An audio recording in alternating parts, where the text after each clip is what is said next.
Everyone, welcome है आप सभी का यूनिक टॉपर पर। और आज कुछ इम्पॉर्टेंट क्वेश्चन हम करने जा रहे हैं जो कि नीट में पूछा जा चुका है और ये फिर से आएंगे क्योंकि क्वेश्चन रिपीट होते हैं तो इनके फिर से पूछे जाने के पूरे चांस हैं।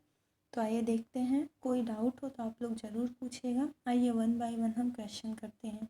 हमारा जो फर्स्ट क्वेश्चन है वो कह रहा है कि which one from those given below is the period of Mendel hybridization experiment। ये पूछा जा रहा है कि वो समय आप बताइए जब मेंडल ने अपना हाइब्रिडाइजेशन का एक्सपेरिमेंट किया था। देखिए यहाँ पे जो भी क्वेश्चन दिया गया है, मेजॉरिटी जो क्वेश्चन है वो एनसीईआरटी से ही पूछा जाता है। इसलिए मैं हमेशा कहती हूँ सभी बच्चों को जो नीट एस्पिरेंट हैं कि अगर आपको नीट में अच्छा स्कोर करना है तो आप लोग एक काम करिए, आप लोग एनसीईआरटी ही पढ़िए और प्रीवियस ईयर क्वेश्चन सॉल्व करिए तो आप बहुत अच्छा स्कोर करेंगे। इसके अलावा कहीं मत भटकिए। केमिस्ट्री के लिए भी आप एनसीईआरटी को फॉलो करिए। फिजिक्स के लिए आप पूरा एनसीईआरटी पे डिपेंड नहीं रह सकते हैं, उसके लिए आपको एक्स्ट्रा बुक जैसे एससी वर्मा बहुत बेस्ट मानी जाती है, या आपके यहाँ जो भी रेफरेंस चलती होगी वहाँ से देख लीजिए। ठीक है, तो चलिए अब इसका आंसर करते हैं। जिन बच्चों ने एनसीईआरटी पढ़ा है, ठीक है, या फिर उनके जो टीचर्स पढ़ाए हैं जहाँ से वो पढ़ रहे हैं, वो आसानी से इसको सॉल्व कर लेंगे। तो इसका करेक्ट आंसर है क्या है? इसका करेक्ट आंसर ए हो जाएगा 1856 से 1863। क्या है? 1856 से 1863 ये टाइम दिया गया था जब मेंडल ने अपने हाइब्रिडाइजेशन एक्सपेरिमेंट को किया था। Among the following, second question है हमारा कि among the following characters which one was not considered by Mendel in his experiment on pea। यानी जो गार्डन पी का एक्सपेरिमेंट किया था मेंडल ने, तो कौन सा ऐसा है जिसको मेंडल ने नहीं लिया था? तो 7 पेयर ऑफ कंट्रास्टिंग कैरेक्टर लिए थे मेंडल।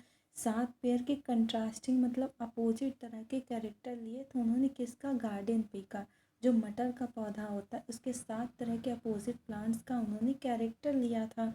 तो आपको बताना है कि कौन सा इसमें से नहीं है। तो देखिए, क्या स्टेम ये वाला है जो स्टेम टाल और डार्क, हाँ स्टेम की हाइट और स्टेम मतलब हाइट लिया था उन्होंने कि शॉर्ट है या लॉन्ग है।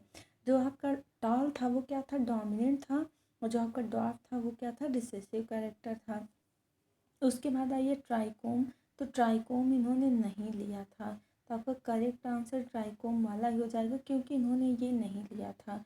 शीड ग्रीन और येलो मतलब शीड के कलर की बात हो रही है, हाँ ये लिया था मेंडल ने।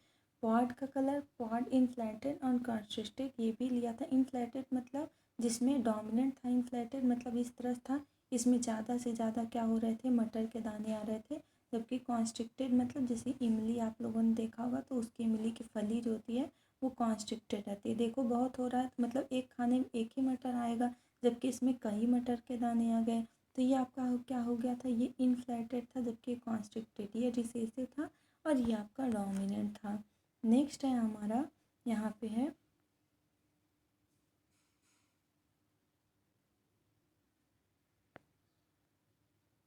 ठीक है। नेक्स्ट हमारा क्वेश्चन है थर्ड नंबर का, the genotype of husband and wife. ये दिया गया है कि आई भी है एंड मतलब हस्बैंड और वाइफ का जीनोटाइप दिया गया है। Among the blood type of their children how many different genotype and phenotype are possible. तो उनके जो चिल्ड्रेन, इनसे जो बच्चे आएंगे उनमें कितने तरह के जीनोटाइप या फिनोटाइप पॉसिबल हैं, तो आपको बताना है। तो इसके लिए हम सबसे पहले जो पनेट का चेक बोर्ड स्क्वायर था ना, हम ये बना लेते हैं, बहुत आसानी से इससे हो जाता है। तो हम पहले मेल उसके बाद फीमेल, आप आगे पीछे भी बना सकते हैं। दो दो तरह के जीनोटाइप हैं तो हमको 2 खाने बनाने हैं। तो आई ए, उसके बाद आपका क्या है? आई बी हस्बैंड का, और वाइफ का क्या है? आई ए है, और क्या है? स्मॉल आई है। तो यहाँ से हम इसमें भरते हैं खाने में। ठीक है, इस खाने में भरते हैं। पहले में हमारा क्या हो जाएगा? आ जाएगा आई ए। ठीक है, नेक्स्ट वाले हमारा आ जाएगा आई बी।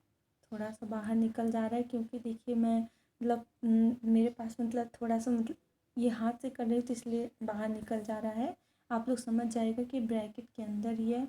उसके बाद फिर आपका आई ए स्मॉल आई, फिर यहाँ पे आपका हो जाएगा आई बी और क्या हो जाएगा स्मॉल आई। तो अगर हम यहाँ से बात करें, ठीक है, यहाँ से हम बात करें तो इस वाले से मतलब इन सब का हम नीचे बना दे रहे हैं। पहले वाला जो खाना है उससे आपका ए टाइप का ब्लड बनेगा, ठीक है, ए टाइप का, सॉरी ए टाइप, हाँ ए टाइप का ब्लड रहेगा, आई ए है। सेकेंड वाले से ए बी बनेगा, ठीक है। थर्ड वाले से आपका ए ही बनेगा। उसके बाद आपका फोर्थ वाले से बी बनेगा, फोर्थ वाले से बी बनेगा। तो अगर फिनोटाइप की बात करें, एक्सटर्नल अपीयरेंस के बेसिस पे हम बात करें फिनोटाइप, तो फिनोटाइप और जीनोटाइप यहाँ से पूछा गया है। तो देखिए जीनोटाइप मतलब ये वाला, और ये जो आपका हो गया ये क्या हो गया फिनोटाइप। ये जो बाहर हमने दिखाया मेंशन किया ये फिनोटाइप है। तो यहाँ से जीनोटाइप देखेंगे तो 4 जीनोटाइप, देखिए ए 2 बार आ गया तो एक हो गया, 2 3, 3 तरह के फिनोटाइप हो गए इनके, जीनोटाइप 4 हैं। तो 4 जीनोटाइप एंड 3 फिनोटाइप इसके क्या करेक्ट आंसर हो जाएंगे। अगला है हमारा नेक्स्ट क्वेश्चन है 4th नंबर की thalassemia and sickle cell anaemia caused due to problems in globulin molecules synthesis, select the correct statement। इसका करेक्ट स्टेटमेंट आपका फर्स्ट हो जाएगा both are due to the qualitative defect in globulin chain synthesis. यहाँ पे global है, globulin chain synthesis होना चाहिए। देखो थैलेसीमिया और सिकल सेल एनीमिया क्या होता है, जो आपका ब्लड होता है रेड ब्लड सेल्स होता है उसमें डिसऑर्डर हो जाता है। किस तरह की, देखो एक क्वालिटेटिव होता है मतलब उसकी क्वालिटी में कमी आ जाए, एक होता है क्वांटिटेटिव मतलब उसकी क्वांटिटी में कमी आ जाए, ठीक है, मतलब उसके नंबर में कमी आए। तो क्वांटिटेटिव हो गया, क्वांटिटी में कमी हो रहा है, और उसके कुछ चीज़ों मतलब उसके अंदर के प्रोटीन जीन मतलब उसके इंटरनल स्ट्रक्चर में कुछ चेंजिंग हो रही, तो उसकी क्या मतलब उसकी क्वालिटी घट रही है।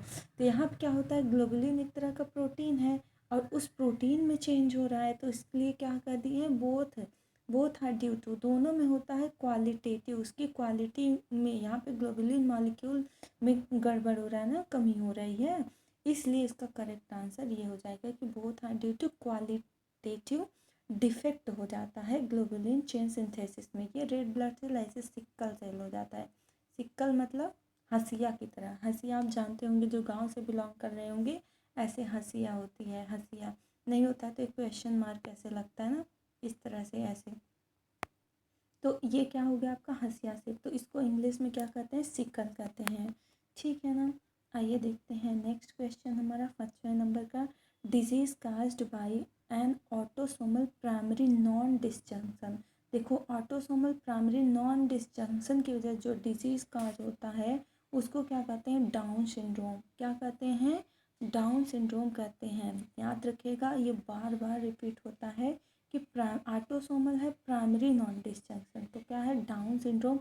इसमें क्या होता है, जो बच्चा होता है बड़े में भी होता है, ज़्यादातर पेट में जब बेबी होता है तो उसके ही 21st नंबर क्रोमोजोम पे क्या होता है, ट्राइसोमी हो जाती है, मतलब एक्स्ट्रा क्रोमोजोम। एक्स मान लीजिए एक्स है तो इसमें एक एक्स क्या हो जाएगा और जुड़ जाएगा, मतलब 2 तो था ही, एक और आ गया तो इसको क्या कहते हैं ट्राइसोमी। किसने 21वें नंबर पे, तो ट्राइसोमी हो जाता है, एक्स्ट्रा क्रोमोजोम नंबर जुड़ जाता है जिसकी वजह से कमी होती है। और इसमें जो बेबी होता है उसकी जीभ मतलब जब बोलता है तो जीभ बाहर निकल के आ जाती है, मतलब बाहर निकल के आती है। उसकी आई जो होती हैं वो आलमंड शेप में हो जाती हैं, और उसकी जो नेक होती है वो नेक उसकी क्या होती है, शॉर्ट होती है, छोटी होती है। जैसे नेक थोड़ी हम लोग की बड़ी होती है, हमारे कंपैरिजन उसका नेक ऐसा लगेगा जैसे धंसा हुआ। चेहरा और नेक के भी चेहरा मतलब उसका नेक बहुत ही छोटा होता है, जिससे उसके शरीर पार्ट से उसका जो नेक है जो ज्वाइन करता है हमारे अपर पार्ट को हमारे बॉडी के नीचे लोअर पार्ट से, वो एकदम पास में रहता है, ऐसे धंसा सा लगता है। तो ये सब उनके होते हैं। और एक है कि उनका मेंटल जो पावर होता है वो रिटार्ड हो जाता है, घट जाता है।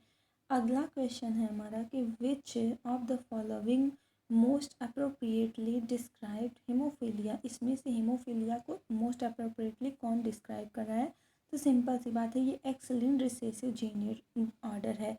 एक्स लिंक और वाई लिंक, जो एक्स लिंक की वजह से होता है उसको एक्स लिंक डिसऑर्डर कहते हैं, जो वाई लिंक की वजह से होता है वो वाई लिंक डिसऑर्डर होता है। तो जो हीमोफीलिया होता है वो किसकी वजह से होता है, एक्स लिंक्ड की वजह से होता है, एक्स क्रोमोसोम की वजह से होता है। 7 नंबर का क्वेश्चन है, ए सेल एट टेलोफेज स्टेज। कह रहा है टेलोफेज स्टेज में, ये टेलोफेज क्या है, ये सेल डिवीजन की एक स्टेज है, is observe by the student, किसी स्टूडेंट्स के द्वारा ऑब्जर्व किया जा रहा है। Plant bought from the field, किसी फील्ड से प्लांट के को लाके, he tells his teacher that this cell is not likely other cell, वो अपने टीचर्स कहते हैं ये सेल दूसरे सेल की तरह नहीं है जैसा कि और सेल टेलोफेज स्टेज में करते हैं। There is a no formation of cell plate, इस सेल में सेल प्लेट का फॉर्मेशन नहीं हो रहा है। मतलब कि न्यूक्लियर डिवीज़न के फर्स्ट न्यूक्लियर डिवीज़न होता है, सबसे पहले न्यूक्लियस डिवीज़न होता है, उसके बाद फिर सेल का डिवीज़न होता है। तो कह रहे सेल प्लेट, भाई जब सेल डिवीज़न होगा तो उसके बाद सेल प्लेट भी बनेगा, लेकिन इसमें क्या हो रहा है, सेल प्लेट नहीं फॉर्मेशन हो रहा है। And thus the cell containing more number of chromosome, इसकी वजह से क्या हो रहा है, सेल में ज़्यादा से ज़्यादा नंबर ऑफ क्रोमोसोम के बन रहे हैं as compare to the other dividing cell, this would result in, simple सी बात है, मान लीजिए ये कोई सेल है, अब इसमें क्या हुआ, सेल, ये सेल क्या हुआ, आपस में डिवीजन हुआ, डिवीजन होके ये क्या बन गया, दो सेल्स बन गया, ठीक है। लेकिन अभी क्या हुआ कि मान लीजिए दो सेल्स बना, फिर ये सेल्स आपस में डिवीजन करके क्या बनाएंगे, चार सेल्स बना लेंगे, ठीक है, इस तरह से चार सेल्स बना लेंगे। लेकिन अब क्या हो कि ये क्या हो, सेल तो डिवीजन हो रहा है, अंदर अंदर सेल डिवीजन हो रहा है, लेकिन ये जो ऐसे बीच में बन रहा है ये क्या हो रहा है, सेल प्लेट जो इसको अलग कर दे रहा है सेल को। लेकिन अब क्या हो, ये सेल प्लेट बने ही ना, ये जो सेल की प्लेट है वो बने ही ना, अंदर अंदर एक एक न्यूक्लियस भी, यहाँ पे न्यूक्लियस का डिवीजन भी होता है, यहाँ पे एक न्यूक्लियस रहा होगा, आधा इधर आधा इधर जाके एक एक बन गया, फिर इसका भी क्या होगा, हाफ हाफ करके इसमें चला जाएगा, इस तरह से होता है।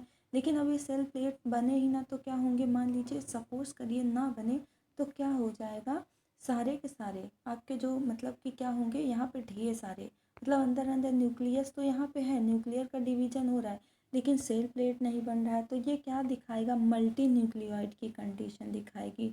मल्टी न्यूक्लियोइड की कंडीशन को हम क्या कहते हैं, पॉलीप्लॉइडी, प्लांट के केस में इसको क्या कहते हैं, पॉलीप्लॉइडी, और एनिमल के केस में इसको कहते हैं सिनसाइटियल, क्या कहते हैं, सिनसाइटियल, याद रखिएगा।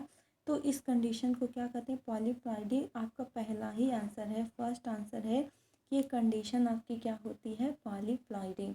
ठीक है, तो आज के लिए इतना ही, ये वीडियो आपको कैसा लगा ज़रूर बताइएगा। इसी तरह से और भी आगे के क्वेश्चन हम छोटे छोटे सीरीज़ में लाएंगे आपके लिए। आराम से पढ़िए, अच्छे से पढ़िए, समझ समझ के पढ़िए। ऑल द बेस्ट, मन लगा के पढ़ाई करते रहिए।